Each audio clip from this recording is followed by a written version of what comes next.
నందు ప్రియమైన దేవుని వారలారా, మీ అందరికీ కూడా యేసుక్రీస్తు వారి పేరిట నా వందనాలండి.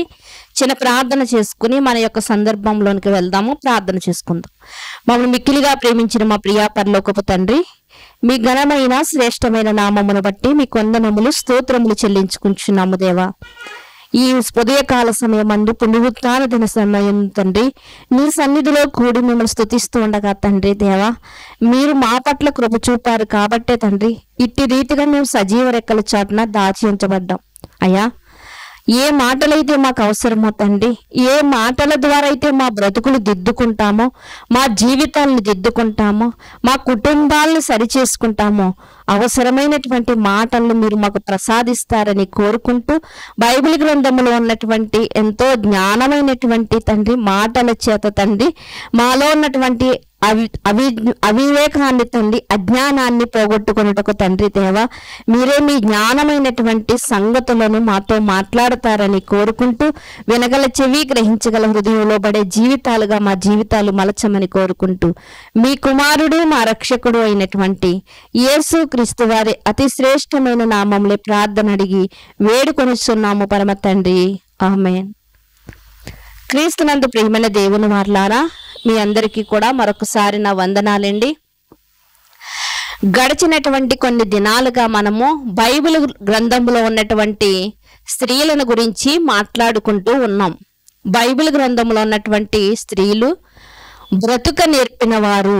వారి జీవితాలను ఆలోచిస్తున్నప్పుడు మన బ్రతుకుల్ని ఎలా దిద్దుకోవాలి, మన బ్రతుకుల్ని ఎలా సరి చేసుకోవాలి అన్నటువంటి మాటలు ఎన్నో మనం నేర్చుకుంటూ ఉన్నాం ప్రియమైన దేవుని వారలారా. ఈరోజు కూడా బైబిల్ గ్రంథంలో ఉన్నటువంటి మరి ఒక సందర్భాన్ని గురించి మనం ఆలోచిద్దాం ప్రియమైన దేవుని వారలారా. మార్కు సువార్త 12వ అధ్యాయము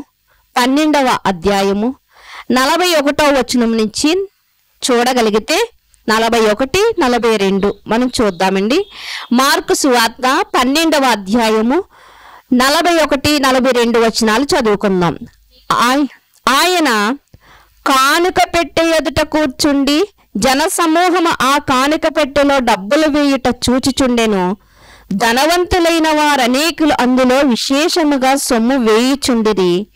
ఒక బీద విధవరాలు వచ్చి 2 కాసులు వేయగా ఆయన తన శిష్యులను పిలిచి, కానుక పెట్టెలో డబ్బులు వేసిన వారందరికంటే ఈ బీద విధవరాలు ఎక్కువ వేసినని మీతో నిశ్చయముగా చెప్పుచున్నాను. వారందరూ తమకు కలిగిన సమృద్ధిలో వేసిరి గాని ఈమె తన లేమిలో తనకు కలిగినదంతయు అనగా తన జీవమంతయు వేసినని ఆయన వారితో చెప్పెను. ప్రియమైన దేవుని వారలారా, ఈ సందర్భం మనకు తెలిసింది. బీద విధవరాలు ఎన్నో పాటల్లో పాడుకుంటూ ఉంటాం, ఎన్నోసార్లు మాట్లాడుకుంటూ ఉంటాం. కానీ ఎందుకు దేవుడు రాయించాడు దీని గురించి, ఈ సందర్భాన్ని గురించి చాలా మందికి అర్థం కాక అపార్థం చేసుకున్నటువంటి సందర్భాలు చాలా ఉన్నాయి. బైబిల్ తెలియని వారు ఏదో అపార్థం చేసుకున్నారంటే, బైబిల్ తెలిసిన వారు బైబిల్లో ఉన్న మాటలు వింటున్నటువంటి మనము కూడా అనేక మార్లు అపార్థం చేసుకోవడానికి మరి ఎన్నో సందర్భాల ద్వారా మనము అపార్థం చేసుకుంటూనే ఉన్నాం ప్రియమైన దేవుని వారలారా. ఇక్కడ ముఖ్యంగా మనం చూడగలిగితే కానుక పెట్టె దగ్గర యేసుక్రీస్తు వారు కూర్చుని ఎవరు కానుక వేస్తున్నారు చూస్తున్నారు అని రాయబడింది. అంటే యేసుక్రీస్తు వారికి ఏమైనా ధనాపేక్ష? చాలా మంది వేసినటువంటి ప్రశ్న. యేసుక్రీస్తు వారు మందిరంలోకి వెళ్ళినప్పుడు మందిరంలో కూర్చోవాలి కానీ కానుక పెట్టె దగ్గర కూర్చుని ఎందుకు చూస్తున్నారు అంటే, యేసుక్రీస్తు వారికి కూడా ధనాపేక్ష ఉంది అన్నారు. మనిషి ఎలాంటి వాడు అంటే ప్రియమైన దేవుని వారలారా, తెలిసింది కొంచెమే అయినా దాన్ని ఎంతగా ఊహించుకుంటాడు అంటే చాలా పెద్దదిగా ఊహించుకుని తన ఊహల్లోకి వచ్చినదంతా కూడా నిజమని బయట వారికి చెప్పి నమ్మిస్తూ ఉంటాడు. ఏమంటే బయట విషయాలు అట్టి రీతిగా ఉన్నా పర్వాలేదు, కానీ దేవుని వాక్యం దగ్గరకు వచ్చేసరికి దేవుని వాక్యాన్ని ఎప్పుడు కూడా మనం అపార్థం చేసుకోవడానికి లేదు. ఈ గ్రంథాన్ని ఎవరు రాశారు అంటే దేవుడు రాయించినటువంటి గ్రంథం, పరిశుద్ధాత్మ ప్రేరణతో దేవుడు రాయించినటువంటి గ్రంథం. దేవుడు రాయించిన గ్రంథంలో దేవుని మనసులోని మాటలు ఇందులో రాయించాడండి. ఇందులో ఏమైనా అపార్థాలు ఉంటాయా? ఇందులో ఏమైనా తప్పిదాలు ఉంటాయా? ఏ తప్పిదాలు ఉండవు ప్రియమైన దేవుని వాళ్ళారా. మరి ఏ అపార్థాలు లేనప్పుడు మరి ఎందుకు ఇట్టి రీతిగా జనం మాట్లాడుకుంటున్నారు అంటే మన ఆలోచనలో తప్పిదం ఉంది, మన ఆలోచనలో తప్పిదం ఉంది. కనుక ప్రియమైన దేవుని వాళ్ళారా, ఈ సందర్భం ఏమిటి మనం చూద్దాం.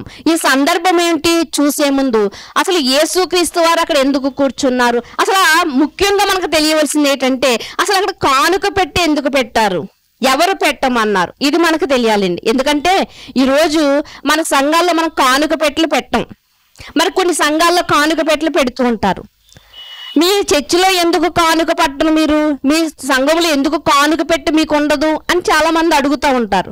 కనుక కొన్ని విషయాలు మనం నేర్చుకుందాం ఈరోజు.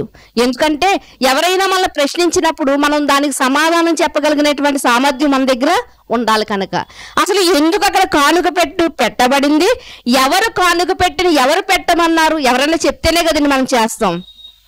కనుక ఎవరు పెట్టమన్నారు ఈరోజు మనం ఆలోచన చేయగలిగితే మొట్టమొదటిగా మనం చూడగలిగితే రాజుల 2వ గ్రంథము, మీ చేతిలో ఉన్నటువంటి బైబిల్ గ్రంథాన్ని తెరిచి రాజుల 2వ గ్రంథము 12వ అధ్యాయము 9వ వచనం నుంచి మనం చదువుకుందాం. ప్రియమైన దేవుని వాళ్ళారా, 9వ వచనం నుంచి మనం చదువుకుందాం. అంతటా యాజకుడైన యెహోయాదా ఒక పెట్టెను తెచ్చి దాని మూతకు బెజ్జము చేసి బలిపీఠము దగ్గర యెహోవా మందిరములో ప్రవేశించు వారి కుడిపార్శ్వమందు దాన్ని ఉంచగా ద్వారము కాయు యాజకులు యెహోవా మందిరములోనికి వచ్చిన ద్రవ్యమంతయు అందులో వేసిరి. పెట్టెలో ద్రవ్యము విస్తారముగా ఉన్నదని వారు తెలియజేయగా రాజు యొక్క ప్రధాన మంత్రులను ప్రధాన యాజకులు వచ్చి యెహోవా మందిరమునకు దొరికిన ద్రవ్యము లెక్క చూచి సంచులలో వేసిరి. తరువాత వారు ఆ ద్రవ్యము తూచి యెహోవా మందిరపు కాపరులకు అనగా పని చేయించు వారికి అప్పగించిరి.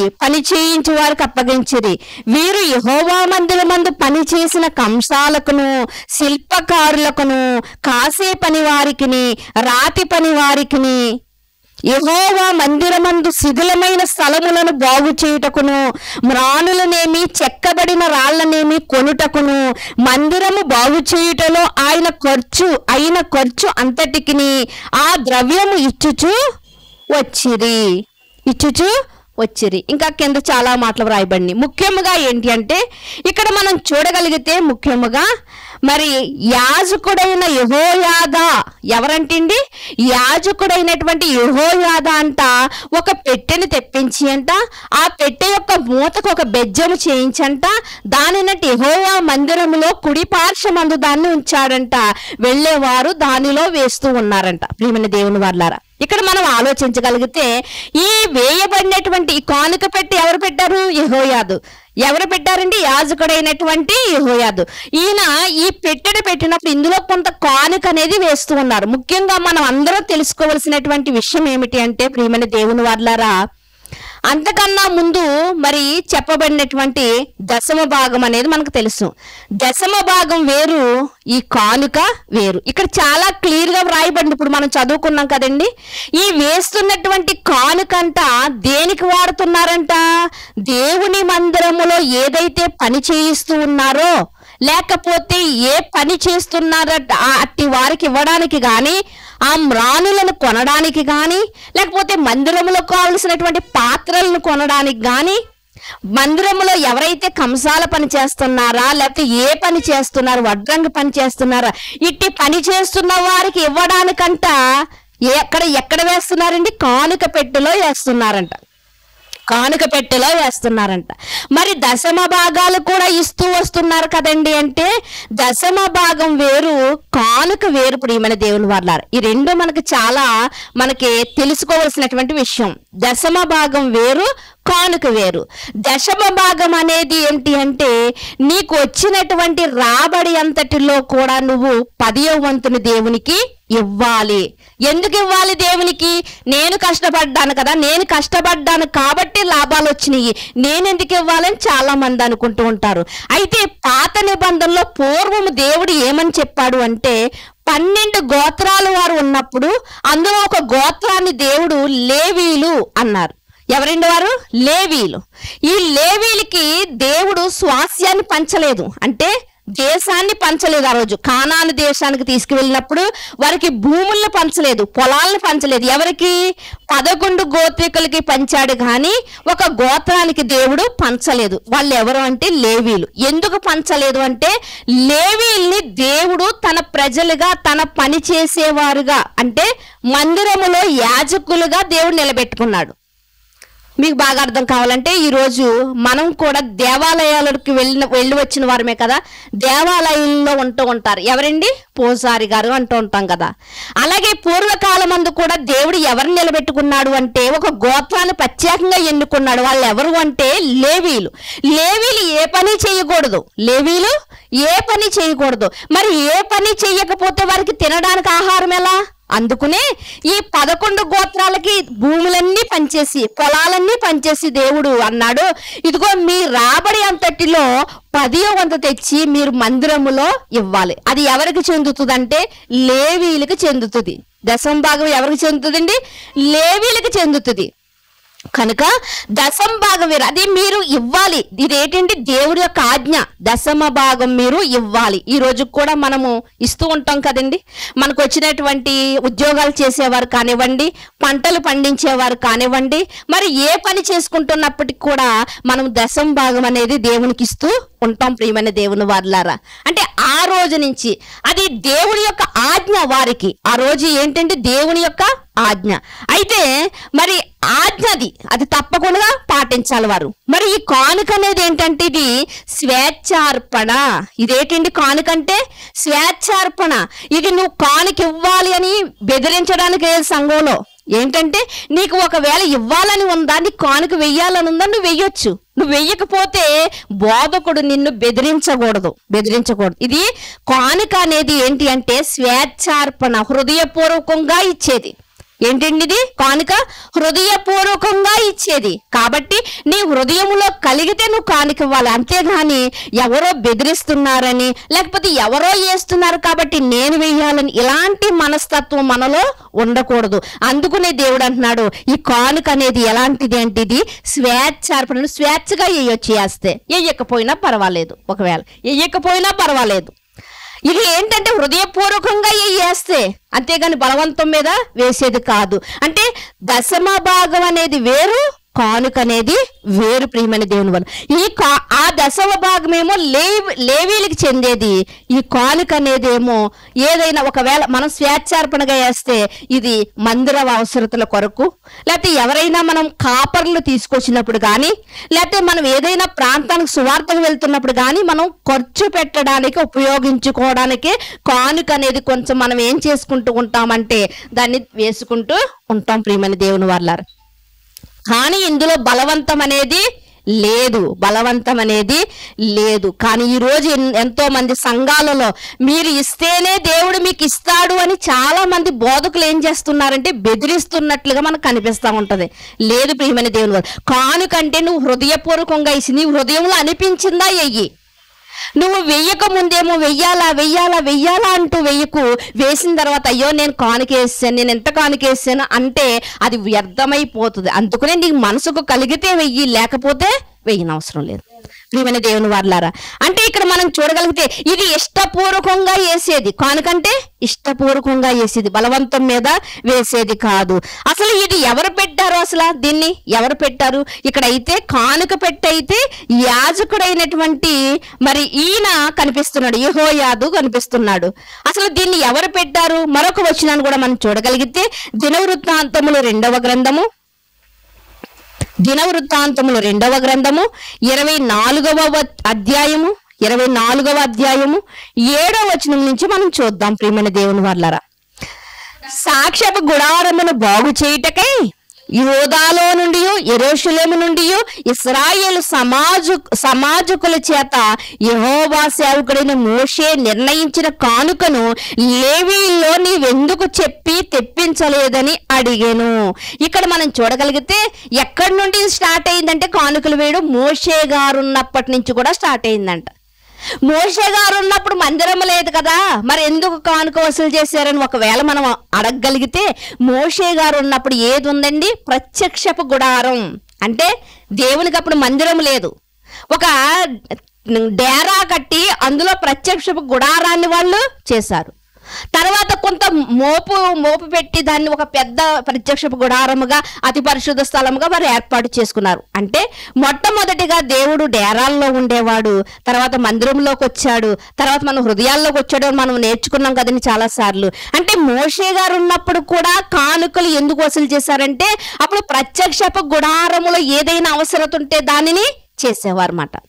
కనుక మోషే గారు మీరు ఏదైనా దేవునికి ఇవ్వాలనుకుంటే ఇష్టపూర్వకంగా తెండి అని ప్రజలకు ఒక మాట చెప్పినప్పుడు వారికి ఏదుంటే వారికి వెండి బంగారములా, లేకపోతే విలువైన వస్త్రాలా, లేకపోతే ఏదైతే అది తెచ్చి దేవుని సముఖంలో ఇష్టపూర్వకముగా ఇచ్చేవారు అన్నమాట. ప్రియమైన దేవుని వారలారా, చూడండి అదే మాట ఇంకా కిందకు మనం చూడగలిగితే కాబట్టి రాజు ఆజ్ఞ చొప్పున వారు ఒక పెట్టెను చేయించి యెహోవా మందిర ద్వారము బయట ఉంచిరి. మరియు దేవుని సేవకుడైన మోషే అరణ్యమందు ఇశ్రాయేలుకు నిర్ణయించిన కానుకను యెహోవా యొద్దకు జనులు తేవలనని యూదాలోను యెరూషలేములోను వారు చాటించిరి. యూదాలోను యెరూషలేములోను చాటించిరి. ప్రియమైన దేవుని వారలారా, అంటే ప్రత్యక్షపు గుడారపు అవసరతలు ఏమైతే ఉన్నాయో అవసరతలు తీర్చడానికి వారు కానుక అనేది వేసుకునేవారు. ఈ రోజు కూడా మనము కొన్ని విషయాలలో ఒక మీటింగ్ ఒక సువార్త కార్యక్రమం చేయాలంటే మనం కూడా కానుక వేసుకుంటూ ఉంటాం. ఒక దైవజన్ని ఎక్కడైనా నుంచైనా తీసుకురావాలంటే కొంత కానుక వేసుకుంటూ ఉంటాం. ఎక్కడైనా స్తుతి ఆరాధన జరిగించాలంటే కొంత కానుక వేసుకుంటూ ఉంటాం. అంటే మోషే గారి కాలం నుండి కూడా ఇది కానుక అనేది వస్తూ ఉంది. ప్రియమైన దేవుని వారలారా, చూడండి మరొక వచనాన్ని కూడా మీరు చూడగలిగితే అదే దినవృత్తాంతంలో మొదటి గ్రంథము 29వ అధ్యాయము 14వ వచనం నుంచి మీరు చూడగలిగితే 29వ అధ్యాయము 14వ వచనం నుంచి మీరు చూడగలిగితే ఈ ప్రకారము మనపూర్వకముగా ఇచ్చు సామర్థ్యము మాకుండుటకు నేను ఎంత మాత్రపు వాడను, నా జనులెంత మాత్రపు వారు, సమస్తమును నీ వలనే కలిగను. ఈ మాట ఎవరు మాట్లాడుతున్నారండి? దావీదు గారు మాట్లాడుతున్నారు. ఏమని మాట్లాడుతున్నారంటే దావీదు గారు, మేము నీకు ఇవ్వడానికి మేము ఏ పాటి వారం? ఎందుకంటే దేవుడికి మనం ఇవ్వడానికి సరిపోతామా? దేవుడికి భూమి మీద ఉన్నదంతా ఆయనదే, సర్వ సృష్టి ఆయన కలిగించిందే. అందుకనే దావీదు గారు ఏమంటున్నారు అంటే, ఇదిగో మనస్పూర్వకంగా మేము నీకు ఇవ్వడానికి మేము ఏ పాటి వారం మేము అని చెప్పి సమస్యమును నీ వలనే కలిగను కదా, నీ సంపాద్యములో కొంత మేము, నువ్వు ఇచ్చిన స్వసంపాద్యములో మేము కొంత నీకు ఇచ్చుచున్నాం, కొంత ఇస్తున్నాం. మేము అంతా ఇచ్చేయట్లేదు, నీవు మాకు ఎంతో ఇచ్చావు. ఏమండి, మనకి దేవుడు 24 గంటలు ఇస్తే మనం ఎన్ని గంటలు దేవుడికి ఇస్తున్నాం? ఎన్ని గంటలు ఇస్తున్నామండి? దేవుడు మనకి ఎంతో ఇస్తున్నాడు, కానీ దేవునికి ఎంత ఇవ్వగలుగుతున్నాం? అందుకనే దావీదు గారు అంటున్నారు, మేమేమి నీకు మేమేమి ఇవ్వట్లేదు, నువ్వు మాకు ఎంతో ఇచ్చు, అందులో మేము కొంత ఇస్తున్నాం. అయినా నీకు ఇవ్వడానికి మేము ఏ పాటి వారు? నీకు నచ్చేది మా దగ్గర ఏముంది అని దావీదు గారు, మహారాజు అయినటువంటి దావీదు గారు అంటూ ఇంకా ఏమని మాట్లాడుతున్నారంటే, మా పితరుల వల్లే మేము నీ సన్నిధిలో అతిథులు పరదేశులై ఉన్నాం. మేము ఎలా ఉన్నాం? ఒక మహారాజు మాట్లాడుతున్నాడు. ఏమనంటే మేము ఎలాంటి వారం అంటే, మేము పరదేశులం అయ్యా, వచ్చి వెళ్ళిపోవలసిన వాళ్ళమే కదా, అన్ని నువ్విచ్చినవి అన్ని ఇక్కడే ఉండిపోతాయి, మేము పట్టుకెళ్ళం ఏది కూడా. మేము ఎలాంటి వారం అంటే పరదేశులు అంటే వేరే దేశం నుండి ఇక్కడికి వచ్చి ఎన్నో రోజులు చూసి మన దేశాన్ని చూసి వెళ్ళిపోతారు. మళ్ళీ అంతెందుకు అతిథులు అంటున్నాడు. ఏమంటున్నాడు? నీ సన్నిధిని మేము అతిథుల వంటి వాళ్ళము. మన ఇంటికి అతిథి వచ్చాడు అనుకోండి, ఎన్ని రోజులు ఉంటాడండి? ఉంటే 1 రోజు ఉంటారు, 2 రోజులు ఉంటారు, 3 రోజులు ఉంటారేమో, 1 వారం ఉంటారేమో, తర్వాత అయినా వాళ్ళ ఇంటికి వెళ్ళిపోతారు. ఇప్పుడు మహారాజు అయినటువంటి దావీదు గారు అంటున్నారు, మేము మీ సన్నిధిలో ప్రవ్వా అతిథి వంటి వారం. మేము ఎలాంటి వారు? అతిథి వంటి వారు. కాబట్టి మేము ఏమి ఇవ్వగలం నీకు? నువ్వు మాకు చాలా ఇచ్చావు, ఇచ్చిందంతా ఇక్కడే ఉండిపోద్దు, మేమేమి పట్టుకెళ్ళం. కానీ నీకు ఇష్టమైంది మేము ఏమి ఇవ్వగలం? కాబట్టి మేము స్తుతించుకోవడానికి, మేము ఆరాధించుకోవడానికి ఒక మందిరాన్ని నిలబెట్టుకుంటున్నాం. ఆ మందిరంలో ఏదైనా అవసరతలు ఉంటే ఒకవేళ ఇదిగో ఇట్టి రీతిగా మేము పోగేసుకుని ఆ యొక్క మరామత్తులను మేము చేయించుకోవడానికి ఈ కానుకను మేము పడుతున్నాం. కాబట్టి ఇది ఇష్టపూర్వకమైనది, హృదయపూర్వకమైనది. కాబట్టి నువ్వు ఇచ్చిన అంతా మేము ఇవ్వట్లేదు, కానీ నువ్వు ఇచ్చిన దాంట్లో మేము కొంత వేస్తున్నాము అని ఇక్కడ మాట్లాడుతున్నారు. మరలా మనం ఒకసారి మార్కు సువార్తలోనికి వెళ్ళిపోదాం ప్రియమైన దేవుని వాళ్ళారా. అంటే కానుక పెట్టె అనేది ఎప్పుడు ఎవరు సిద్ధపాటు చేశారు, ఎవరు ఏర్పాటు చేశారు అన్న దాన్ని మనం చూసాం. ఎవరండి?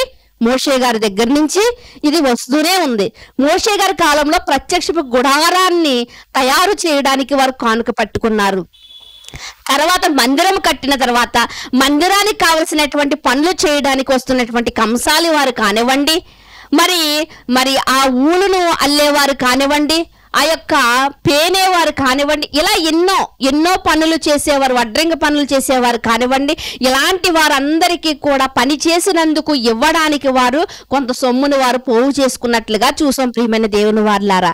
అయితే ఇక్కడ కూడా యేసుక్రీస్తు వారి కాలంలో కూడా ఆయన సమాజ మందిరంలోనికి, అంటే చర్చిలోకి వెళ్ళినప్పుడంట అక్కడ కానుక పెట్టె ఉందంట. కానుక పెట్టె దగ్గర కూర్చునంట ఆయన కానుక పెట్టెలో వేస్తున్న వారిని చూస్తున్నారంట. ఎందుకంటే కానుక పెట్టెలో వేయడానికి సిద్ధంగా ఉన్న వారందరూ ఎవరంటే ధనవంతులంట. అందుకని అక్కడ ఆ మాట రాయబడి ఉంటది. చూడగలిగితే ప్రియమైన దేవుని వారులారా, చూడండి లూకాసు వార్త మొదటి అధ్యాయము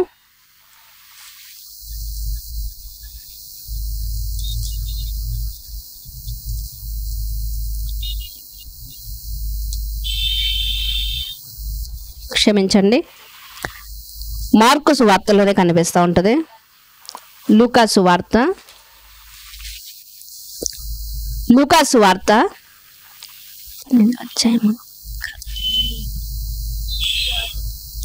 మార్కు సువార్త 12వ అధ్యాయంలో మనకి ఇది రాయబడింది. లూకాసు వార్తలో కూడా మనకి ఈ యొక్క మాటలు మనకు కనిపిస్తూ ఉంటాయి. కనుక ఒక్కసారి మరి మార్కు సువార్తలోనికి మరలా వెళ్ళి మనం చూద్దాం. 12వ అధ్యాయము 12వ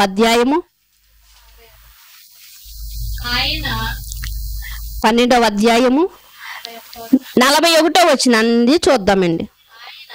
ఆయన కానుక పెట్టె ఎదుట కూర్చుండి జన సమూహము ఆ కానుక పెట్టెలో డబ్బులు వేయుట చూచుండెను. ధనవంతులైన వారు అనేకులు అందులో విశేషముగా సొమ్ము వేయుచుండిరి. ఎవరంటండి? ధనవంతులైన వారంట విశేషముగా సొమ్ము వేస్తూ ఉన్నారంట. ధనవంతులైన వారు. చదవండి. ఒక బీద విధవరాలు వచ్చి 2 కాసులు వేయగా ఆయన తన శిష్యులను పిలిచి కానుక పెట్టెలో డబ్బులు వేసిన వారి అందరికంటే ఈ బీద విధవరాలు ఎక్కువ వేసెనని మీతో నిశ్చయముగా చెప్పుచున్నానని ఆయన చెప్పారు. ఇక్కడ మనం చూడగలిగితే మరి లూకాసు వార్తలో ఏమని రాయబడి ఉంటదంటే, ధనవంతులైన వారిని ఆయన పారజూచెను. కానుక వేస్తుండగా ఎవరినంట ఆయన చూస్తున్నాడంట? ధనవంతులైన వారు కానుక వేయడానికి వస్తేంట వారిని పారజూస్తున్నారు. ఎందుకంటే వారికి కలిగిన దానిలో కొంచెం వారు వేస్తూ ఉన్నారంట. వారు కలిగిన దానిలో వారు కొంచెం వేస్తున్నారంట. కానీ ఇక్కడ మనం చూడగలిగితే ఏమంట? ఎవరంట? బీద విధవరాలు. ఎవరంటండి? మొట్టమొదటిగా బీదరాలు అంటే లేని స్థితిలో ఉన్నటువంటిది బీదరాలు. రెండవది ఏంటి అంటే ఈమె విధవరాలు, భర్త లేనటువంటి స్త్రీగా కనిపిస్తుంది. ఈమెకి ఎవరూ లేరేమో, ఈమె ఒక్కడితే కనిపిస్తుంది మందిరంలో. ప్రియమైన దేవుని వారలారా, మొట్టమొదటిది బీదరాలు ఈమె, తర్వాత విధవరాలు. ఈమె 2 కాసులు వేస్తుందంట. ఆ రోజుల్లో చాలా మంది చెప్తుంటారు రాగి నాణాలు అని చెప్తూ ఉంటారు. మరి ఏ నాణాలు అయినప్పటికీ కూడా ఆమె దగ్గర 2 కాసులు ఉన్నాయంట, 2 నాణాలు ఉన్నాయంట. ఈ 2 నాణాలు ఆమె దగ్గర ఉంచుకుంటే సాయంకాలం భోజనం చేస్తుంది, మధ్యాహ్నం భోజనం చేస్తుంది. ఈ 2 నాణాలు ఉంటాయి ఆవిడ దగ్గర. లేకపోతే 2 రోజులు భోజనం చేస్తుంది. అయ్యో నేను ఈ 2 నాణాలు వేసేస్తే మధ్యాహ్నం నా భోజనం ఏంటి, సాయంకాలం నా భోజనం ఏంటి, రేపు నేను ఎలా బ్రతకాలి, ఇలాంటి ఆలోచనలు ఆమెలో లేవు. ఆవిడ దగ్గర ఎంత ఉందో అంత 2 కాసులు కూడా కానుక పెట్టెలో వెయ్యాలనుకుంటుంది. ఎంత ధనవంతులైన వారు కట్టలు తెచ్చి వేస్తున్నారు. కానీ యేసుక్రీస్తు వారు ఎవరి కోసం చెప్తున్నారు అంటే ఈ విధవరాలి కోసం చెప్తున్నారు. విధవరాలు అంటే ఆమెకు వృద్ధురాలు అని సినిమాల్లో చూపిస్తూ ఉంటారు. ఏమని చూపిస్తారంటే అండి, ఆమె ఒక వృద్ధురాలుగా చూపిస్తుంటారు. ఆమె వృద్ధురాలా, లేకపోతే యవనంలోనే భర్తను పోగొట్టుకుందా, లేకపోతే నడి వయసులో భర్తను పోగొట్టుకుందా, ఇది మనకైతే తెలియదు. కానీ ఆమె మాత్రం మొట్టమొదటిగా బేదరాలు, తర్వాత ఆమె ఒక విధవరాలుగా కనిపిస్తుంది. ప్రియమైన దేవుని వాళ్ళారా, రేపటికి ఇవి దాచుకుంటే నాకు బాగుంటుందేమో, లేకపోతే నేను దీంతో ఏమైనా కొనుక్కోవచ్చేమో అన్న ఆలోచన లేదండి. ఎందుకంటే ఆమె దగ్గర ఈ 2 కాసులు తప్ప మరి ఏదీ లేదు. మనం అలా ఎప్పుడు వేయం కదండి. మన దగ్గర డబ్బులు ఏవైనా ఉంటే అందులో కొంచెమే మనం వేస్తూ ఉంటాం. కానీ ఇక్కడ ఈమెను ఎందుకు యేసుక్రీస్తు వారు ఈమెను ప్రత్యేకంగా చెబుతున్నారని మనం చూడగలిగితే ఆమె దగ్గరంట మరి ఏమీ లేవంట, ఆ 2 నాణాలే ఉన్నాయంట. అందుకని యేసుక్రీస్తు వారు అంటున్నారు. అసలు యేసుక్రీస్తు వారు ఎవరిని చూస్తున్నారు అంటే ధనవంతులైన వారిని చూస్తున్నాడు. ఆయన ధనవంతులైన వారిని చూస్తుంటే ఆయన కంటికి ఎవరు చిక్కారంటే బీద విధవరాలు చిక్కింది. ప్రియమైన దేవుని వాళ్ళారా, ఆమె ఇదిగో ఈ డబ్బులుంటే నేను వస్త్రం కొనుక్కోవచ్చు కదా, ఒక చీర కొనుక్కోవచ్చు కదా, ఈ డబ్బులుంటే నేను 4 రోజులు నా పోషణ పోతుంది కదా అని అనుకోకుండా ఉన్న 2 కాసులు ఒకటి వేయొచ్చు కదండి, ఒకటి ఉంచుకోవచ్చు కదా. ఎవరైనా ఏమన్నా అంటారా? కానుక అనేది ఎలాంటిదని చెప్పుకున్నా మనం మన ఇష్టపూర్వకంగా వేసేది. కానుకంటే ఎవరు బలవంతం చేసేది కాదు, మన ఇష్టపూర్వకంగా వేసేది. అలాంటప్పుడు ఒక కాసు ఉంచుకో, ఒక కాసే వేయొచ్చు కదా. అంటే ఈమె ఇదిగో నా చుట్టూ ఉన్నవారు నన్ను చూస్తున్నారు అన్నట్టుగా కానుక వేయట్లేదు. అయ్యో నేను ఒక కాసు వేసానంటే ఎవరైనా ఏమన్నా అనుకుంటారేమో అని అనుకోవట్లేదు. ఆ ఉద్దేశంతో కానుక వేయట్లేదు. లేదు, నా దగ్గర ఉన్నటువంటి మొత్తం నేను వేసేయాలనుకుంటుంది. ఏమనుకుంటుందండి? నా దగ్గర ఉన్నది మొత్తం నేను వెయ్యాలి అనుకుంటుంది. నిజంగా ఆ మనసు ఎవరికి నచ్చిందంటే యేసుక్రీస్తు వారికి నచ్చింది. ప్రియమైన దేవుని వాళ్ళు, ఈరోజు చాలా మంది ఎక్కడ చూసినా మనము ఎక్కువ డబ్బులు కానుక ఇచ్చేవారిని పొగుడుతూ ఉంటారు. పలానా వాళ్ళు ఇంత ఇచ్చారు, పలానా వాళ్ళు ఇంత ఇచ్చారని మైకుల్లో చెప్తా ఉంటారు. మనకు తెలుసు కదండి, మనకు తెలుసు. కానీ యేసుక్రీస్తు వారు ఎక్కువ ఇచ్చినావని చెప్పట్లేదు. ఇక్కడ చాలా మంది అనుకుంటారు ఎందుకు భేద వివరాల కోసం యేసుక్రీస్తు వారు మాట్లాడారు అని అనుకుంటూ ఉంటారు. కానీ యేసుక్రీస్తు వారు ఇక్కడ ఎక్కువ ఇచ్చిన ఆవిడ కోసం మైక్లో చెప్పట్లేదు. మరి ఎవరి కోసం చెప్తారు? తక్కువ ఇచ్చిన ఆవిడ కోసం చెప్తున్నారు. ఎందుకు తక్కువ ఇచ్చిందంటే ఆమె దగ్గర ఇంక లేదు. లేకపోయినా యేసు ప్రభు వారు ఎందుకు చెప్తున్నారంటే రేపటి గురించి ఆలోచించకుండా. ఈ యేసుక్రీస్తు వారే చెప్పారు కదండి ఒక చోట, రేపు ఏమి తిందుము, ఏమి త్రాగుదుము, ఏమి ధరించుకుందాము అని రేపటిని గురించి మీకు చింత వద్దని చెప్పారు కదా. అదే మాటలు, అదే మనస్తత్వం కలిగినటువంటి ఈమె ఏం చేస్తుందంటే రేపు ఎలా అయితే అలా ఉంటుంది, దేవుడు చూస్తాడులే, దేవుడు చూస్తాడు. దేవుని నమ్మిన వారిని అంటే దేవుడు ఎలా చూస్తాడంటే కంటికి రెప్పలా చూస్తాడంట. దేవుని నమ్మి నష్టపోయిన వారు ఎవరు లేరు. దేవుడిని నమ్మి నష్టపోయిన వాళ్ళు ఎవరున్నారండి? దేవుడిని నమ్మి కూడా అవమానింపబడిన వారు ఉన్నారా? ఏదో ఒక రోజు దేవుడు వారిని లేవనెత్తే దేవుడు. దేవుడు ఎంత మాత్రం అనాథులుగా వదిలిపెట్టేవాడు కాదు. ఇవన్నీ కూడా ఆమెకు ఉన్నాయి మనసులో. కాబట్టే దేవుని సన్నిధిలో దేవుని యొక్క పనిలో ఉపయోగించడానికి 2 కాసులు ఉన్నాయి, 2 కాసులు వేసేస్తాను, తర్వాత నన్ను దేవుడు చూసుకుంటాడులే. ఎంత విశ్వాసం కలిగిన స్త్రీగా మనకు కనిపిస్తుందో చూడండి. ఎంత విశ్వాసం ఉంది ఆవిడలో. అయ్యో ఒక కాసు ఉంచుకుంటాను నేను, ఒక నాణెము నేను ఉంచుకుంటాను అన్నటువంటి మనసు లేదండి. ఇవ్వనా వద్దా అన్నటువంటి అవిశ్వాసం ఆవిడలో లేదు.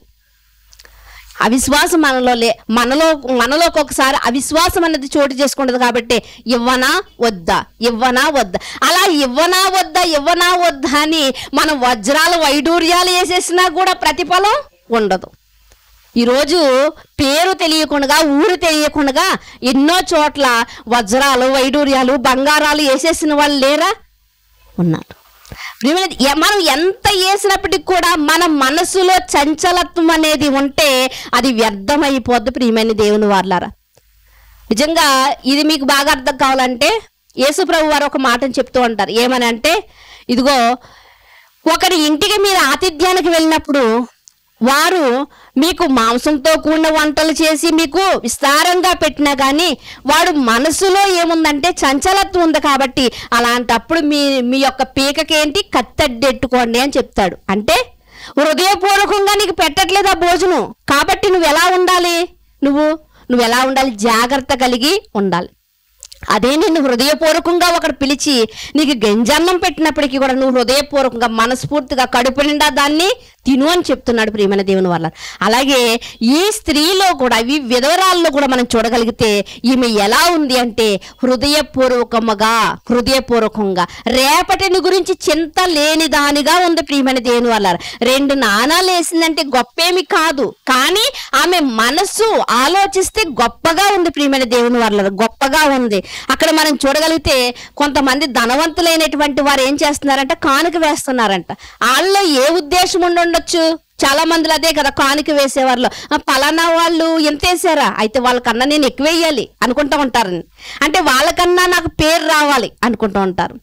మరి వీళ్ళందరిలో కూడా నేను ఒక ధనవంతుని కాబట్టి నేను కొంత ఎక్కువ వేయాలి, ఇలాంటి మనస్తత్వాలు కలిగి వేస్తూ ఉంటారు. కానీ ఈ స్త్రీల గురించి ప్రత్యేకంగా యేసుక్రీస్తు వారు చెప్పడానికి గల కారణం,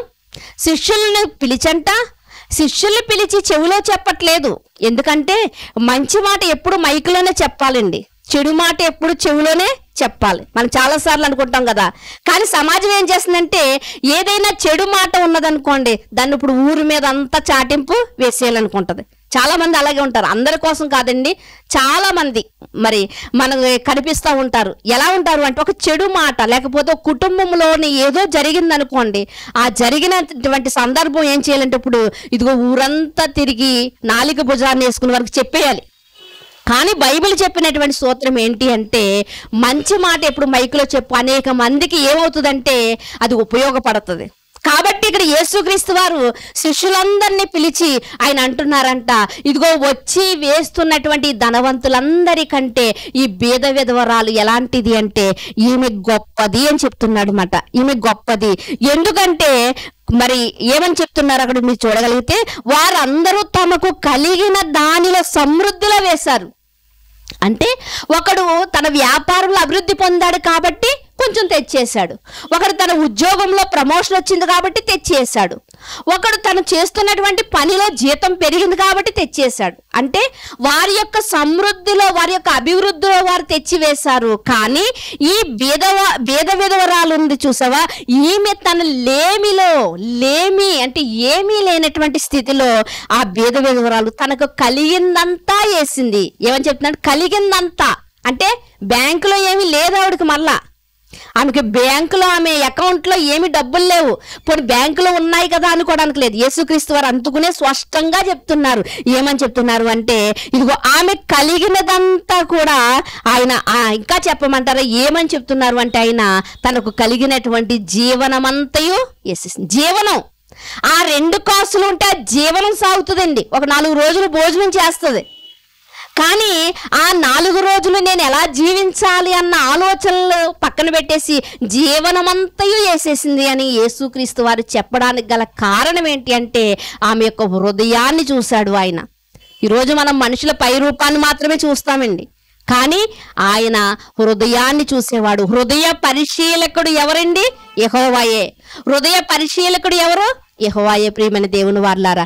కనుక ఇక్కడ రాయబడినటువంటి మాటను మనం చూడగలిగితే యేసుక్రీస్తు వారు కానుక పెట్టె దగ్గర కూర్చోవడానికి కలిగిన కారణం ఏమిటి అంటే ఇదిగో అక్కడ ఎవరు ఏ మనస్తత్వాలతో వేస్తున్నారు అన్న దాని గురించి ఆయన అక్కడ మనకి చాలా తేటగా మాట్లాడుతూ ఉన్నారు ప్రియమైన దేవుని వారలారా. అయితే ఇంకా మనం చూడగలిగితే ప్రియమైన దేవుని వారలారా, లూకాసు వార్త 21వ అధ్యాయంలో కూడా లూకాసు వార్త 21వ అధ్యాయాన్ని కూడా మరలా మనం చూడగలిగితే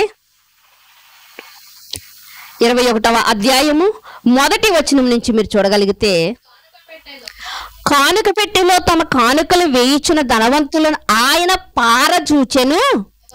ఒక బీద విధవరాలు 2 కాసులు అందులో వేయిచుండగా చూచి, బీద విధవరాలు అందరికంటే ఎక్కువ వేసినని మీతో నిజముగా చెబుతున్నాను. ఏదో మాటసాలకి చెప్తలేదు, మీరేమో ఏదో మీరు ఉప్పొంగిపోతారని మీకోసం చెప్పట్లేదు నేను. లేకపోతే ఈ మాటను తీసుకుని ఇవి మరలా వచ్చినప్పుడు మరింత కానుక ఎక్కువ వేస్తుందని చెప్పట్లేదు యేసుక్రీస్తు వారు. ఏమండి, మనమిచ్చే కానుక ఎంతండి? అసలు మనమిచ్చేది ఎంతండి? దేవుడు నిజంగా ఈ రోజు మన బంగారం ఎక్కడి నుంచి వస్తుందండి? దేవుడు పెట్టిన గనులే కదా, భూమిలో దేవుడు దాచిపెట్టి ఉంచాడు, అది తవ్వుకుంటున్నాం ఈరోజు. అదే కదండి. దేవుడు ఇలా ప్రతిదీ కూడా ఎక్కడ పెట్టాడు అంటే అన్ని ఏర్పాటు చేసే మనిషిని కలిగించాడు. సర్వ సృష్టిని కలిగించి మనిషిని కలిగించాడు. అన్ని దేవుడిచ్చినప్పుడు, భూమి మీద ఉన్న అన్ని దేవుడిచ్చినప్పుడు, అన్ని ఆయన వశమై ఉన్నప్పుడు మనం దేవునికి ఏమేమి ఇవ్వగలమండి?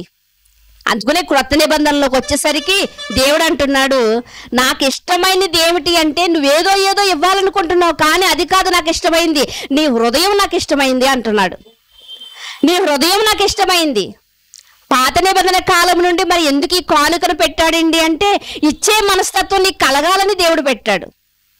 చిన్నపిల్లలకి మనం నేర్పిస్తూ ఉంటాం, కొంచెం వాడికి పెట్టి వాడితో ఆడుకుంటున్నటువంటి పిల్లలకి పెట్టమని చెప్తూ ఉంటాం. ఎందుకంటే చిన్ననాటి నుంచి కూడా వాడికి పెట్టే ఆ మనస్తత్వం కలగాలని, పెట్టే అలవాటు వాడికి రావాలని పిల్లల్ని ఏం చేస్తూ ఉంటామండి, ఇదిగో నీతో పాటు నీ ఫ్రెండ్కి పెట్టరా, నీతో పాటు నీ స్నేహితురాలకు పెట్టు అని చెప్తూ ఉంటాం. ఎందుకు?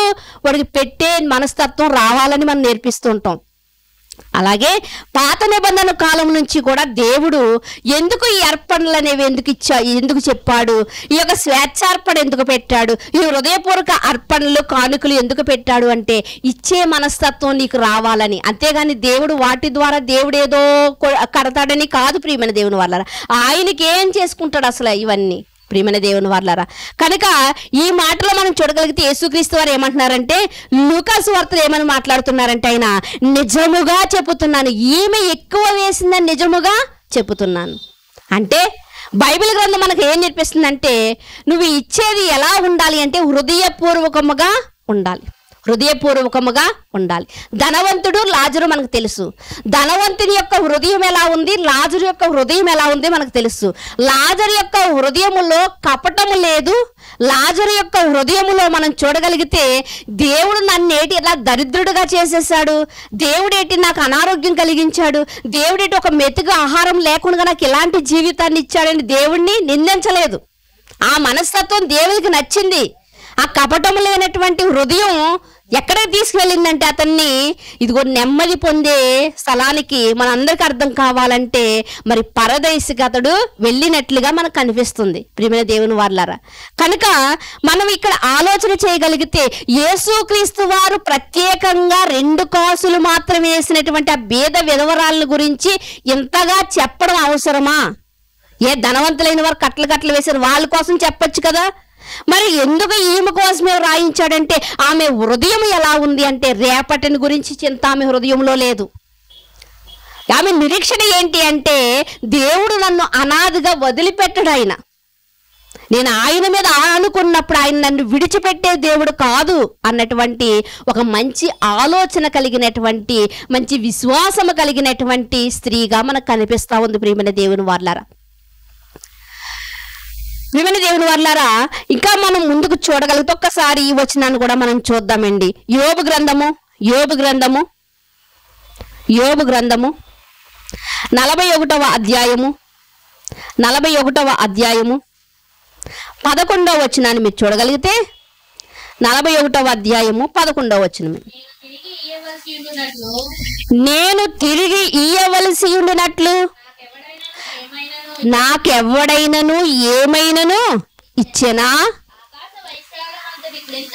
ఆకాశ వైశాలమంతటి కింద ఉన్నదంతయు నాదే కదా. చూడండి, ఇక్కడ దేవుడు మాట్లాడుతున్నటువంటి మాట ఏమని మాట్లాడుతున్నాడు అంటే, నేను తిరిగి ఇవ్వవలసి ఉండునట్లు నాకెవడైనా ఏమైనా ఇచ్చినా ఒకవేళ మనం 1 కోటి రూపాయలు దేవుడికి ఇచ్చామనుకోండి, ఈరోజు వేసేవారు కూడా ఉన్నారు, పేరు లేకుండా ఊరు లేకుండా మరి సమర్పించేసేవారు కూడా ఉన్నారు, కోట్ల రూపాయలు ఖరీదు చేసేటువంటి మరి ఆభరణాలను ఇచ్చేవారు కూడా ఉన్నారు, మరి ఏ విలువ లేనటువంటి తల వెంట్రుకలు ఇచ్చేవారు కూడా ఉన్నారు. గుడదలు వెళ్తే ఎక్కడ ఏమిస్తారండి దేవుడికి? తల వెంట్రుకలు. దేవుడు ఏం చేసుకుంటాడు? తల వెంట్రుకలు దేవుడు ఏం చేసుకోడు ప్రియమైన దేవుని వాళ్ళారా. అయితే దేవుడు అంటున్నాడు, నేను తిరిగి ఇవ్వవలసి ఇవ్వవలసి ఉండినట్లు నాకు ఎవడైనా ఏమైనా ఇచ్చినా, నేను తిరిగి ఇచ్చేటట్లు నాకు ఎవడైనా ఏమన్నా ఇస్తున్నాడా? అంటే నువ్వు ధనాన్ని వేస్తే కానుకలోని దేవుడు మరలా తిరిగి నీకు ధనం ఇచ్చినా నువ్వు ఇక్కడ ఈ లోకంలో ఉండవు కదా, ఏం చేసుకుంటావు? ఉపయోగం లేదు.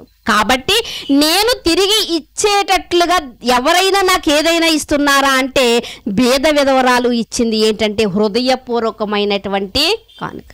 అంటే హృదయాన్ని ఇచ్చింది, జీవనాన్ని ఇచ్చేసింది ప్రియమైన దేవుని వర్లారా. కనుక ఇక్కడ మనం చూడగలిగితే దేవుడు మాట్లాడుతున్నటువంటి మాట, ఆకాశ వైశాలమంతటి క్రిందనున్నదంతా నాదే కదా. అయ్యో లేదండి, అమెరికాని దేవుడు చేశాడండి, ఇండియాని దేవుడు చేయలేదు కాబట్టి ఇండియాలో ఏదోటి ఇస్తానండి అనడానికి లేదండి. భూమి మీద ఉన్నటువంటి రవ్వంతైనటువంటి నేల అయినప్పటికీ కూడా, భూమి కింద ఉన్నదాని పైన ఉన్నటువంటి ఆకాశ వైశాలమైన ఏదైనప్పటికీ కూడా దేవుని యొక్క చేతి పని, దేవుని యొక్క చేతి పని ప్రియమైన దేవుని వాళ్ళరా. కనుక ఆ దేవునికి మనం తిరిగి ఏమైనా ఇవ్వగలుగుతున్నామంటే భేద విధవరాలు ఇచ్చిందంట. తిరిగి దేవునికి ఏమి ఇచ్చిందంట? జీవనమంతా ఇచ్చేసిందంట. భేద విధవరాలు ఏమిచ్చిందండి? జీవనమంతా ఇచ్చేసిందంట. ఇచ్చిన డబ్బు గొప్ప కాదండి, మనసు గొప్పది. ఆమె మనసు గొప్పది ప్రియమైన దేవుని వాళ్ళారా.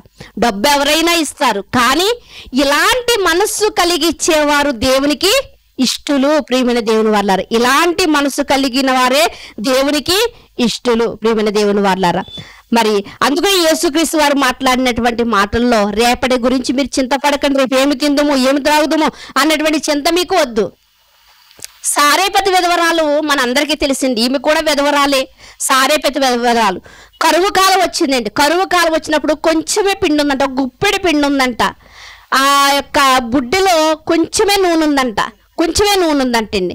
అప్పుడు మరి కట్టెలు వేరుకోనకు వచ్చిందండి. ఆ గుప్పెడు పిండిని కూడా 2 చపాతీలు చేసుకుని తన కుమారుడు తను ఒకటి తిందామని ఆలోచన కలిగి పుల్లలు ఏరుకోవడానికి వచ్చింది. అప్పుడు ఒక దైవజనుడు వచ్చి, అమ్మా ఇదిగో నాకు ఒక రొట్టె తెచ్చి ఇస్తావా అన్నాడు. అప్పుడు ఆమె అంటుంది, చాలా వాస్తవం మాట్లాడిందండి, అయ్యా ఉన్నదే కొంచెం పిండి, అది ఈ రోజు మా జీవనం గడుపుకోవడానికి నా కుమారుడు ఒకటి నేను ఒకటి కాల్చుకొని తిందాం అనుకుంటున్నాం, ఉన్నది గుప్పుడే పిండి అయ్యా, మరి ఇంకా పిండి ఏమీ లేదు, ఇంకా తర్వాత మాకు ఎక్కడ దొరకదు, ఎందుకంటే ఇది ఎలాంటి కాలం? కరువు కాలం అని చెప్పినప్పుడు, లేదమ్మా నాకు చిన్నగా రొట్టె తెచ్చి ఇవ్వమ్మ, కాల్చి తెచ్చి ఇవ్వన్నప్పుడు దైవజనుడు మాట ధిక్కరించకుండానంట సారేపతి విధవరాలు ఏం చేసిందంట?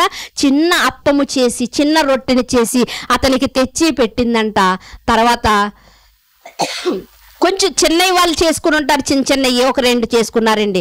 మరలా సాయంకాలం ఒకసారి బయట ఎక్కడా దొరకట్లేదు, మరలా వెళ్ళి ఒకసారి ఆ పెట్టెలో ఉన్నటువంటి పిండి దగ్గరికి వెళ్ళి చూస్తే ఉదయం ఎంత ఉందో మరలా అంత పిండి ఉందంటండి. మరలా ఉదయం అయిపోయింది కదా, మరలా పిండి ఉందంట. మరలా పట్టుకెళ్ళిందంట, దైవజనుడికి రొట్టె పట్టుకెళ్ళింది, మళ్ళీ తిన్నారు. మళ్ళీ ఉదయం వెళ్ళి మళ్ళీ చూస్తుందండి, మరలా పిండి ఉందంట. మరలా సాయంకాలం వెళ్ళి మళ్ళీ చూస్తుంది. అలా ఎన్ని రోజులో తెలుసండి? 3.5 సంవత్సరాలు అలాగా ఆమె అద్భుత కార్యాన్ని చూసింది. ఎందుకు అద్భుత కార్యాన్ని చూసింది? ఆ ప్రవక్త అక్కడికే ఎందుకు వెళ్ళాడు అంటే, మరి యేసుక్రీస్తు వారు చెప్తూ ఉంటారు, సారేపతు విధవరాల దగ్గరికి ఎందుకు పంపబడ్డాడు అంటే ఆమె మనసు దేవుడికి నచ్చింది. అదే మనం అయితే ఏమంటాం? అయ్యా సాయంకాలం తినలేదు, సాయంకాలం తినకపోతే రేపు తినకపోతే ఎల్లుండి ఎలాగో చచ్చిపోతాం కదా, కనీసం ఈ పూట అయినా కానీ మమ్మల్ని తినలేవు, మళ్ళీ అందులో నువ్వు ఆట అడుగుతున్నావేటి అంటాం మనం అయితే. కానీ సారేపతి విధవరాలు అలా అడగలేదు. అందుకని యేసుక్రీస్తు వారు కూడా మరలా గుర్తు చేస్తున్నారు, దైవజనుడు ఎవరి దగ్గరికి పంపబడ్డాడో తెలుసా? సారేపతి విధవరాల దగ్గరికే ఎందుకు పంపబడ్డాడు? ఊళ్ళో అంతమంది ఉన్నారు కదా, ఆమె దగ్గరికి ఎందుకు పంపబడ్డంటే ఆమె హృదయం నచ్చింది కనుక అక్కడికి పంపబడినట్లుగా మనకు కనిపిస్తా ఉంది ప్రియమైన దేవుని వారలారా. మరి మనం ఆలోచన చేయగలిగితే చూడండి ఒక్కసారి కొరింథీయులకు రాసినటువంటి 2వ పత్రిక, కొరింథీయులకు రాసినటువంటి 2వ పత్రిక 8వ అధ్యాయము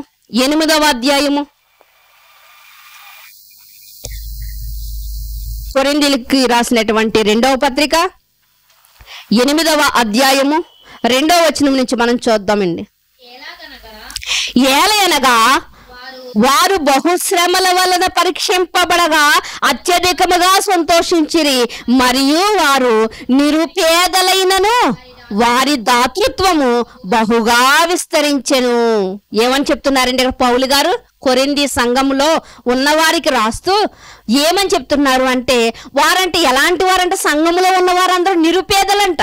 నిరుపేదలైనప్పటికీ కూడానంట వారి దాతృత్వం అంటే ఇచ్చే గుణం అంట చాలా గొప్పగా ఉందంట. ప్రియమైన దేవుని వారలారా, చాలా మంది లేని వారిని చూసి లేనివారు ఉన్న దాంట్లో ఎవరో ఒకరికి ఏదైనా దాన ధర్మాలు చేస్తుంటే కొంతమందికి కళ్ళు ఆర్చవండి. అలాంటప్పుడు అంటూ ఉంటారు, వీళ్ళకి లేదు కానీ ఉంటే ఎలా దాన ధర్మాలు చేసేవారు అంటారు. నిజంగా ఉంటే చేయబుద్ధి ఇదండి.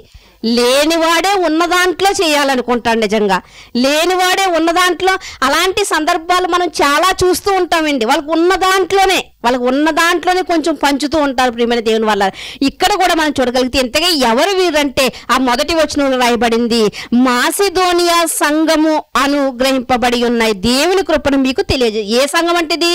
మాసిదోనియాలో ఉన్న సంఘము. మనం ఇప్పుడు ఇంద్రపాలెంలో ఉన్న సంఘము, కాకినాడలో ఉన్న సంఘం అని ఎలా మాట్లాడుకుంటున్నామో, పౌలు గారు ఏ సంఘం కోసం చెప్తున్నారంటే మాసిదోనియాలో ఉన్నటువంటి సంఘపు వారంటే ఎలాంటి వారంటే నిరుపేదలంట. నిరుపేదలు అంటే పేదవారు, అంటే ఏ రోజు తెచ్చుకుని ఆ రోజు తినేటువంటి స్తోమత కలిగిన వారు. అంటే ఈ రోజు కూలి పనికి వెళ్తేనే వాళ్ళు ఈ రోజు తింటారు, మరలా రేపటికి పస్తులే. అలాంటి నిరుపేద స్థితిలో ఉన్నటువంటి వారంట ఏం చేస్తున్నారంట, వారు శ్రమలలో బహుశ్రమల వలన పరీక్షింపబడి అత్యధికముగా సంతోషించి శ్రమలలో కూడా సంతోషం కలిగిన వారుగా ఉండి అంట వారంట మరి దాతృత్వము బహుగా విస్తరించును. వారి దాతృత్వం ఎలా ఉందంట అంటే పంచే గుణం ఎలా ఉందంట, బహుగా విస్తరించిందంట. అన్ని సంఘాల వారి కన్నా ఈ మాసిదోనియా సంఘం వారంట ఏ సంఘంలో ఎలాంటి లోటుపాట్లు ఉన్నా, లేకపోతే పౌలు గారు మరో ప్రాంతానికి వెళ్తున్నా, మరో సంఘానికి వెళ్తున్నా, దారి ఖర్చులకు కానివ్వండి, పౌలు గారు ఉండడానికి తినడానికి కానివ్వండి, అన్ని ఏర్పాట్లలో కూడానంట వీళ్ళంట ఆ ఉన్న దాంట్లో కొంచెం కొంచెం కానుకేసేసుకునంట పౌలు గారు సాగనంపుతున్నారంట. ఎందుకు సాగనంపుతున్నారో తెలుసా? మేము వెళ్ళి ఎలాగా చెప్పలేం వాక్యం, కానీ వెళ్ళేవాడిని మనం ప్రోత్సహించాలి. వెళ్ళేవాడికి మనం ఎలా చూడాలి అంటే ఇదిగో మనం జాగ్రత్తగా చూసుకోవాలని పౌలు గారి విషయంలోనంట వాళ్ళు ఎంతో జాగ్రత్తలు తీసుకున్నారంట. ఎంతో వాళ్ళు దాతృత్వం కలిగిన వారుగా ఉన్నారంట. అలాంటి దాతృత్వాన్ని గురించి మీకు చెప్పకుండా నేను ఉండలేనని పౌలు గారు అంటున్నారు. ఆ భేద విధవరాలను గూర్చి మీకు చెప్పకుండా నేను ఉండలేనని యేసుక్రీస్తు వారు అన్నారు. శిష్యులందరినీ పిలిచాడు. ఇదిగో ఈ భేద విధవరాలను చూసారా, ఈమె లేనిదిగా ఉందా, ఆమె చీర చిరిగిపోయి ఉందా, ఆమె చింపెరు జుట్టుతో ఉందా, ఆమె లేని దానిగా మనం మాట్లాడడానికి కూడా ఇష్టం లేనటువంటి దానిగా ఉందా, కానీ ఆమె ఎలాంటిది చేసిందో తెలుసా? ఆమె కానుక జీవనం అంతయు చేసిందని ఎంత గొప్పగా చెప్పుకున్నారో. పౌలు గారు కూడా మాసిదోనియా సంఘం గురించి కూడా ఆయన కూడా అట్టి రీతిగానే చెబుతూ ఉన్నారు. ప్రియమైన దేవుని వారలారా, చూడండి 3వ వచనం 4వ వచనాన్ని కూడా మీరు చూడగలిగితే ఏమంటున్నారు? ఈ కృప విషయములోను పరిశుద్ధుల కొరకైన పరిచర్య పాలు పొందు విషయములోను మనస్పూర్వకంగా మమ్మను వేడుకుంటున్నారంట. పౌలు గారు అనుకుంటున్నారు వీళ్ళు బేదలు కదా, వీళ్ళు ఏమివ్వగలరు పాపం, వీళ్ళ పిల్లల్ని మరి పోషించుకోవడమే కష్టమేళ్ళో, వీళ్ళేమిస్తారు అనుకున్నప్పుడంట పౌలు గారిని అంటున్నారంట, అయ్యా మా కానుక మీరు వద్దనొద్దయ్యా, వద్దనొద్దు, మా కానుక మాకున్న దాంట్లో మేము కొంత ఇస్తున్నాం, మాది కూడా మీరు తీసుకోండి అయ్యా, తీసుకుని సువార్త పరిచర్యలో మీరు కొనసాగించండి అని చెప్తూ చూడండి అక్కడ ఈ కృప విషయంలో పరిశుద్ధుల కొరకైన పరిచర్యలో అంటే సువార్త పనిలో వాడడానికంట వాళ్ళంట హృదయపూర్వకముగా వేడుకొనిచ్చు వారు తమ సామర్థ్యం కొలది కాక అంటే వెనకాల ఉంది కదా బ్యాంకులోని అని ధీమాతో ఇచ్చిన వారు కాదంట. మరి ఎలా ఏమని చెప్తున్నారంటే వారి సామర్థ్యము కంటేను ఎక్కువగానంట, వారు సామర్థ్యము కొలదియే గాక సామర్థ్యము కంటే ఎక్కువగా. అంటే వాళ్ళకి వచ్చి ఎంత రాబడి, 100 రూపాయలు రాబడి వస్తుంది అనుకోండి, వాళ్ళు అంటున్నారు ఇదిగో మేము ఒక 150 రూపాయలు ఇస్తామండి అంటున్నారు. అంటే వాళ్ళ సామర్థ్యం ఎంత 100 రూపాయలే, కానీ 150 వరకు ఇస్తామంటే సామర్థ్యానికి మించి సువార్త పనికి ఇవ్వాలన్నటువంటి ఆలోచన వారికి ఉంది ప్రియమైన దేవుని వాళ్ళు. అంతేగాని ఇంత ఇవ్వండి అని ఎవరిని కూడా మరి బెదిరించడం కానీ మరి మీరు ఇవ్వాలి ఇంత ఖచ్చితంగా ఇవ్వాలన్నటువంటి ఆ ఆజ్ఞ కానీ అక్కడ లేదు. కానుకంటే ఎలాంటిదంటే స్వేచ్ఛగా ఇచ్చేది, ఇష్టపూర్వకంగా ఇచ్చేది, హృదయపూర్వకంగా ఇచ్చేది ప్రియమైన దేవుని వారలారా. కనుక వారి దాతృత్వం అంట మీకు చెప్పకుండా నేను ఉండలేను. అలాంటి లేని స్థితిలో కూడా వాళ్ళు అట్టి రీతిగా ఉన్నారు. వారి సామర్థ్యము కంటే ఎక్కువగా తమంతట తామే ఇచ్చిరని మీకు సాక్ష్యము ఇచ్చుచున్నాను. నేనే మీకు సాక్ష్యం ఇచ్చుచున్నాను. ఇదిగాక మొదట ప్రభువునకును దేవుని చిత్తం వల్ల మాకును తమ్మును తామే అప్పగించుకుని ఇంతగా చేయుదురని మేము అనుకోలేదు. ఏమన్నా ఇంతగా చేస్తారని మేము అనుకోలేదు. మనం కూడా మనకు సంఘం ఏమి లేకపోయినప్పటికీ కూడా ఎన్నో మీటింగ్స్ పెడుతూ ఉన్నప్పుడు అందరూ అదే అనుకుంటూ ఉంటారు. ఏంటి మీ సామర్థ్యం ఏంటి అసలు? 3 రోజులు మీటింగ్స్ పెట్టాలంటే లక్షల రూపాయలు ఖర్చు అవుతాయి కదా, కానీ ఒంటరిగా మీరు ఎట్టి రీతిగా చేస్తున్నారు ఈ పనులు అని ఆశ్చర్యపోయిన వారు కూడా గతంలో లేకపోలేదు. ప్రియమైన దేవుని వల్లరా, ఒక్కటి ఏంటంటే మనం జ్ఞాపకం చూసింది, మనము చెయ్యాలని ఉన్నప్పుడు మనకి ఇది చెయ్యాలి, ఈ పని చెయ్యాలి, ఈ సువార్త చెప్పాలి అనే ఆశ కలిగి ఉన్నప్పుడు దేవుడు తప్పకుండా మనల్ని నిలబెడతాడు, ముందుకి నడిపిస్తాడు. ప్రియమైన దేవుని వల్లరా, అంతేగా నా సామర్థ్యం ఇంతే కదా, నేను వేయగలదునా, నేను వెళ్ళగలనా సువార్తకి అని మనలో మనం అనుకోకూడదు. ప్రియమైన దేవుని వల్లరా, కనుక మనం చూడగలిగితే వారు నిరుపేదలైనప్పటికీ కూడా వారి సామర్థ్యానికంటే అధికంగానంట పౌలు గారికి సువార్త విషయంలోనంట చాలా చేదోడు వాదోడుగా వాళ్ళు ఉన్నట్లుగా ఇక్కడ కనిపిస్తా ఉంది. ప్రియమైన దేవుని వారలారా, చూడండి ఒక్కసారి మనం చూడగలిగితే మరి నూతన నిబంధనలో లేకపోతే ఈ కొత్త నిబంధనలో దేవుడు ఏమని రాయిస్తున్నాడు, పాత నిబంధనలో ఏమని రాయించాడంటే, పాత నిబంధనలో ఈ యొక్క స్వేచ్ఛార్పణ అంతా దేనికోసం వినియోగించారంట, వాళ్ళు మందిరం మరామత్తులు చేయడానికి, శిథిలమైపోయినటువంటి మందిరాన్ని బాగు చేయడానికి ఈ కానుక అనేది ఉపయోగించారంట. మరి ఈ రోజు మనము కూడా కొంత కానుక మనం కూడా వేసుకుంటున్నాం కదా, మరి ఈ కానుక మనం దేనికి ఉపయోగించాలి అంటే ప్రియమైన దేవుని వారలారా, మరి దేనికి ఉపయోగించాలి అంటే ఎంతో మంది ఈ రోజు తమ జీవితాలు శిథిలమైపోయి ఉన్నాయి. ఎందుకంటే దేవుడిచ్చినటువంటి ఈ చక్కటి ఆయుష్ కాలాన్ని మనిషి ఏం చేసుకుంటున్నాడండి, ఆరిపోయేటట్లు చేసుకుంటున్నాడండి.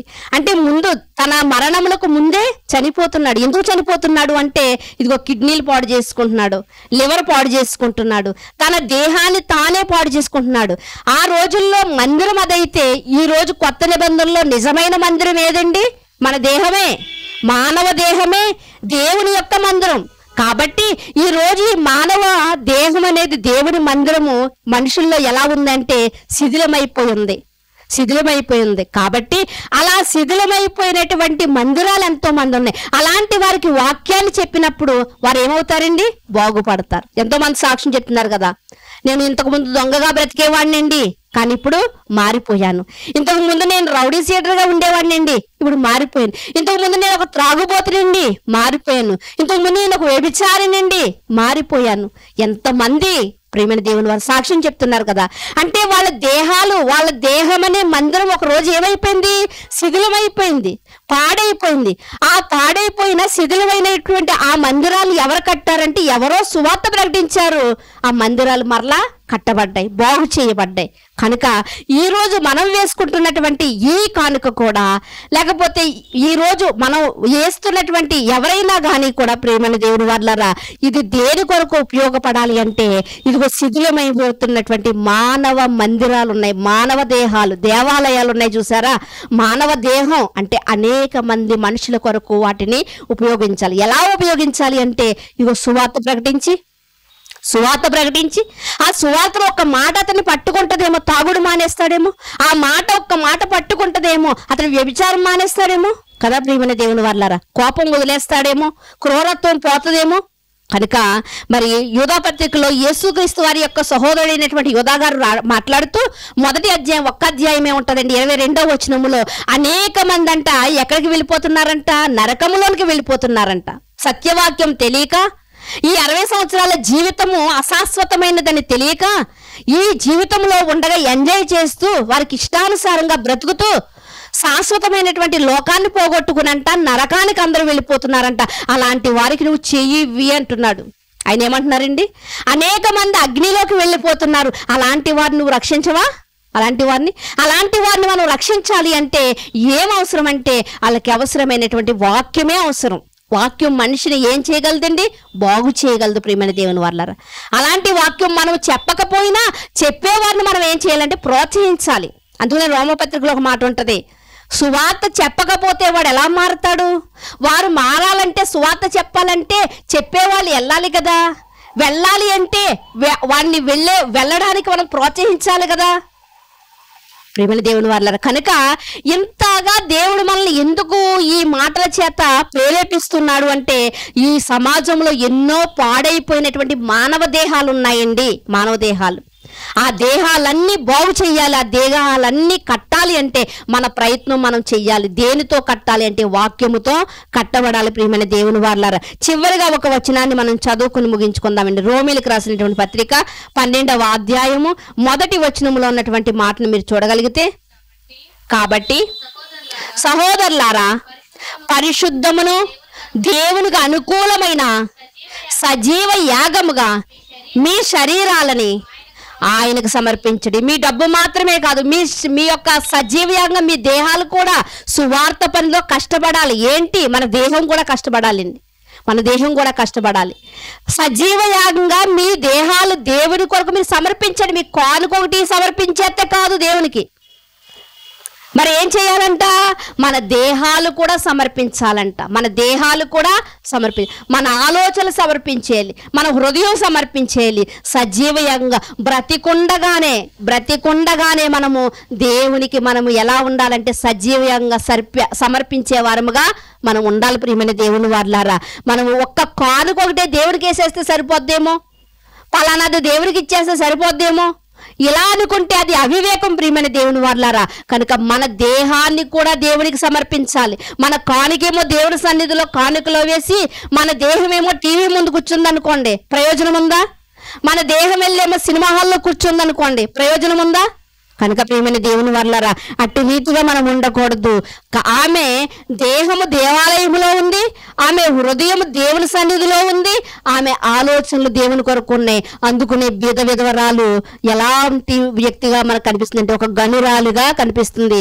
తన జీవనం అంతా వేసింది కాబట్టి నిత్య జీవాన్ని పొందుకుంది. ప్రియమైన దేవుని వారలారా, ఆమె జీవనాన్ని వేసేసింది, నిత్య జీవాన్ని పొందుకుంది. ప్రియమైన దేవుని వారలారా, యూదా పత్రికలో మనం చూసినట్లుగా అగ్నిలో నుండి లాగినట్లుగా ఒక్కరినైనా లాగవలసినటువంటి బాధ్యత మన మీద ఉంది. కాబట్టి మరి మాసిడోనియా సంఘపు వారు ఎంత అభినందనీయంగా ఉన్నారో, పౌలు గారు వారిని గురించి ఎంత చక్కగా చెబుతున్నారో మనందరికీ అర్థమైంది కదండి.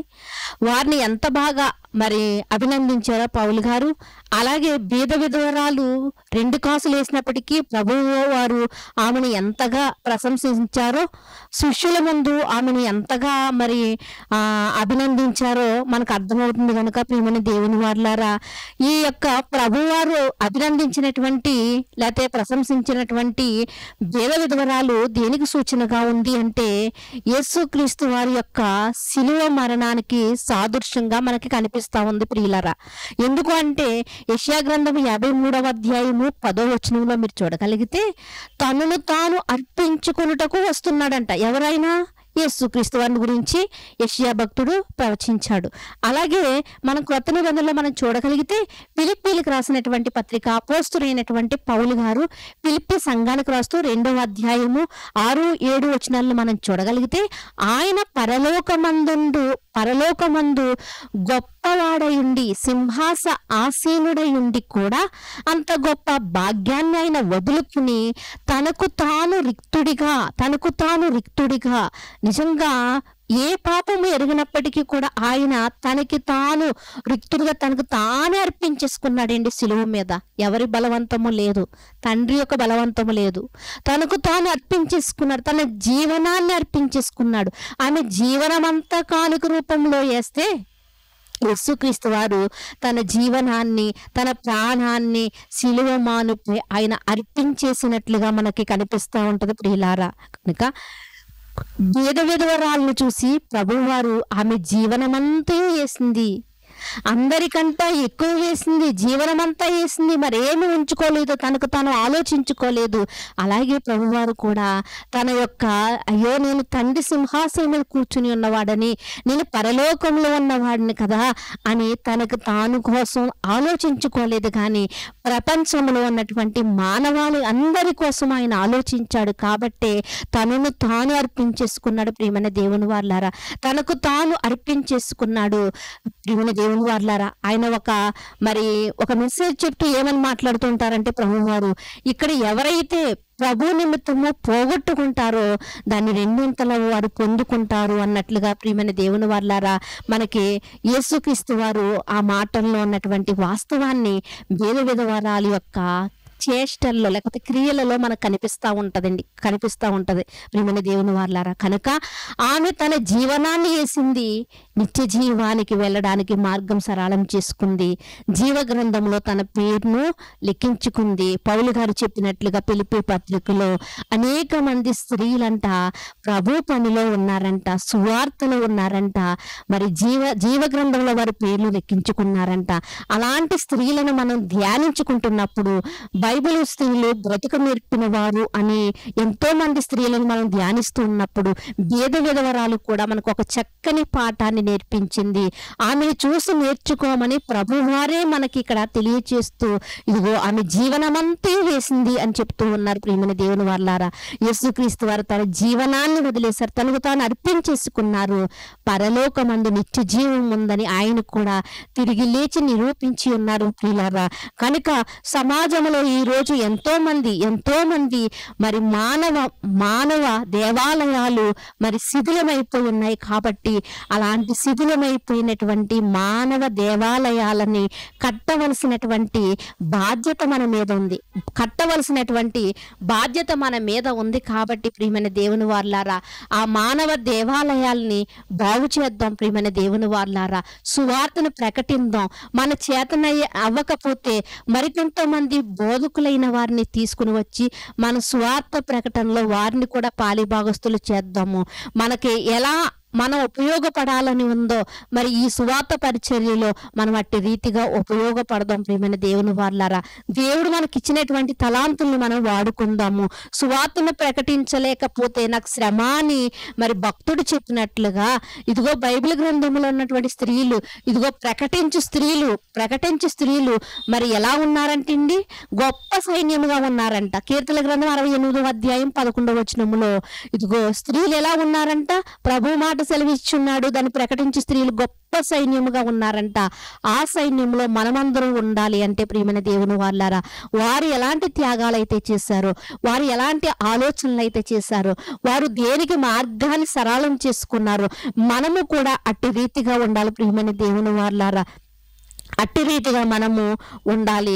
మనం ప్రకటించే వారమై ఉండాలి. సమయమందు అసమయమందు కూడా ప్రకటించే వారమై ఉండాలి. ఒక చిన్న కార్యక్రమం ద్వారా ఆమె ఎంతగానో ప్రశంసింపబడింది. మన ముందు ఎన్నో కార్యక్రమాలు ఉన్నాయి. కనుక మనం అన్ని విషయముల్లో కూడా మనము విధవరాలు కలిగినటువంటి హృదయం కలిగి మనస్సు కలిగి మనము మరి అట్టి రీతిగా మనం ప్రభు పనుల్లో మనం అందరము కూడా బాధ్యత వహిద్దాం. ప్రియమైన దేవుని వాళ్ళారా, ఇందులో బలవంతం ఏమీ లేదండి. మీరు ఏదో కానుకలు ఇస్తారని మీ కొరకు ఈ పాఠాన్ని అయితే చెప్పట్లేదు. కానీ మనం అందరము కూడా బాధ్యత కలిగిన వారుగా ఉండాలని, ఎన్నో మానవ దేవాలయాలు శిథిలమైపోయాయి కాబట్టి కట్టవలసినటువంటి బాధ్యత మన మీద ఉంది. బలవంతమైతే ఏమీ లేదు. బాధ్యత కలిగినటువంటి క్రైస్తవులుగా మనం అందరము కూడా ప్రియమైన దేవుని వాళ్ళారా ఈ సువార్తలో మనం ముందుకు సాగుదాము. ప్రభు యందు మనము కూడా నమ్మకమైనటువంటి దాసులుగా ఉందాము. ఆ పరలోక రాజ్యానికి మనతో పాటు మన పరిసర ప్రాంత ప్రజల్ని కూడా మనతో పాటు దేవునికి దగ్గర చేద్దాము. అటువంటి ధన్యత దేవాది దేవుడు మనకి ఇవ్వాలని కోరుకుంటూ ఈ మాటలని ముగిస్తున్నాను. ప్రార్థన చేసుకుని మన యొక్క అంశాన్ని ముగించుకుందామండి. చిన్న ప్రార్థన చేసుకుందాం. మనం మిక్కిలిగా ప్రేమించిన మా ప్రియ పరలోకపు తండ్రి, మీ ఘనమైన శ్రేష్టమైన నామమును బట్టి మీకు వందనాలు నాయన. ఇప్పటి వరకు నా తండ్రి విధవరాలు వేసినటువంటి 2 నాణెముల వెనుక ఉన్నటువంటి అంతరాంగాన్ని గురించి తండ్రి, ఆమె మనస్సును గురించి మేము తండ్రి అయా నేర్చుకుని ఉన్నాము తండ్రి దేవా. అసలు తండ్రి ఈ కానుక అనేది తండ్రి ఎందు నిమిత్తం అయితే వాడాలో తెలుసుకున్నాము తండ్రి దేవా. ఆ కానుక వేసింది తక్కువైనప్పటికీ నా తండ్రి దేవ ఆమె హృదయ ఎట్టి రీతిగా ఉందో మేము తండ్రి దేవా ప్రభువారి మాటలను బట్టి మేము ఆలోచించాము. ప్రభు చేత ప్రశంసింపబడినటువంటి విధవరాలు వల్ల మేము ఉండాలని తీర్మానం చేసుకుంటూ ఉన్నాము. కనుక మా కళ్ళ ముందు ఎంతో మంది తండ్రి దేవ మానవ దేవాలయాలు తండ్రి దేవా తండ్రి అయా మరుగున పడిపోతూ ఉన్నాయి తండ్రి దేవ, శిథిలమైపోతూ ఉన్నాయి. అట్టి వారి కొరకు తండ్రి మేము కూడా తండ్రి దేవ అయ్యా తండ్రి మాకు కలిగిన దానిలో కొంత తండ్రి దేవ మేము తండ్రి సువార్త పనిలో ఖర్చు పెట్టుటకు తండ్రి దేవ అయ్యా సజీవయాగంగా మా దేహాలను తండ్రి దేవ సువార్త పనిలో పెట్టి ముందుకు సాగడానికి కృప చూపమని కోరుకుంటూ మరొకసారి తండ్రి దేవ తండ్రి ఇదిగో భేద విధవరాలకు సూచనగా తండ్రి దేవ అయ్యా సూచనగా యేసుక్రీస్తు వారికి సూచనగా ఉన్నది కనుక తండ్రి ఆయన ఎలా అయితే తండ్రి తన శరీరాన్ని అర్పించేసుకున్నాడో తండ్రి ఈ రోజు తండ్రి దేవ ఇదిగో తండ్రి రొట్టెగాను ఆయన రక్తము రసముగాను ఎలా అయితే మేము తీసుకుని ఉన్నామో తండ్రి అట్టి రీతిగా తండ్రి దేవ మా యొక్క దేహాలు కూడా సజీవయాగంగా మేము సమర్పించుకున్నటకు అయా తండ్రి సువార్త పనిలో తండ్రి దేవ తండ్రి చెమటోడ్చి పని చేయుటకును సహాయం అనుగ్రహించిన సమయమందు అసమయమందు తండ్రి విసుగగా ప్రార్థనా జీవితాలు కలిగి తండ్రి దేవ సువార్తలో మేమందరము సహకారులుగా ఉండి మా పేర్లు కూడా జీవ గ్రంథములో వ్రాయించుకున్నటకు గాను మీరు మాకు సహాయం చేస్తారని కోరుకుంటూ మీ కుమారుడు శిలువనాథుడు అయినటువంటి తను తాను అప్పగించుకున్నటువంటి యేసుక్రీస్తు వారి అతి శ్రేష్టమైన నామములో ప్రార్థన అడిగి వేడుకొనుచున్నాం పరమ తండ్రి, ఆమేన్. శ్రద్ధగా ఉన్న మీ అందరికీ ప్రభు పేట వందనాలు.